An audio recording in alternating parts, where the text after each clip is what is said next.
want to call your attention to a disturbing trend that I find in my beloved country. Not long ago, some of our service chiefs retired. But recently, the National Assembly have also confirmed some of them for further appointments. The same service chiefs who could not provide security, who retired to tell us that it will take us about 20 years for this country to fight or solve the security problem in the country. They've been confirmed for greater responsibility. All right, that is not my business. All right, let me also bring it to your attention that recently some clerics have been justifying why some bandits are doing what they are doing. Some governors have come to their defense to say, oh, why they should not be brought to justice, why they should be accommodated and even settled. Wow. Kidnapping has become the order of the day. These days, government agencies are in the business of settling even kidnappers. But my question is, when all this settlement of insurgents, kidnappers, even some militants have also been settled earlier, who is taking care of the Nigerian youth who has refused to go into crime or violence? Who is taking care of them? I guess it's not my business. What do I know? I'm an ordinary comedian. But let me tell you, as an ordinary comedian, what I've been going through.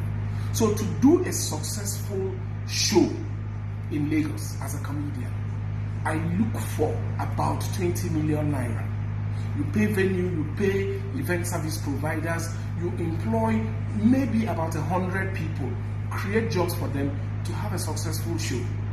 And in the course of struggling to raise funds to do your successful show, some of the pastors will even discourage their congregation from coming. They will say, oh, it's a worldly event.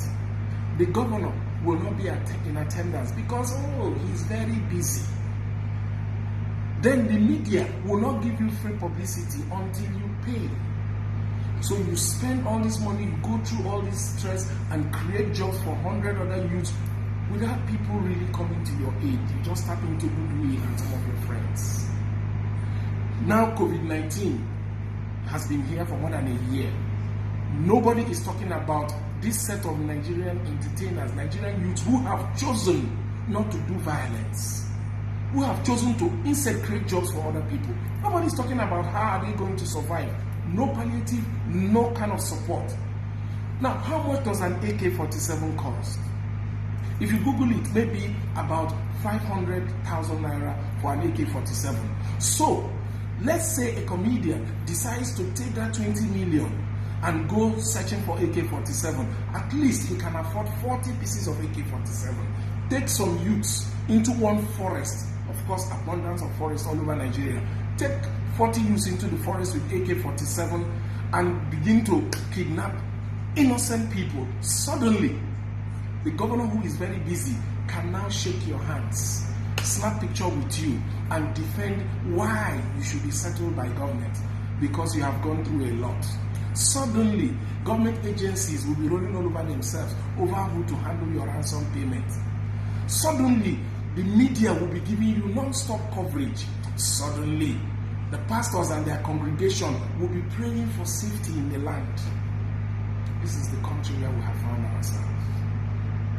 God help Nigeria, but we must help ourselves.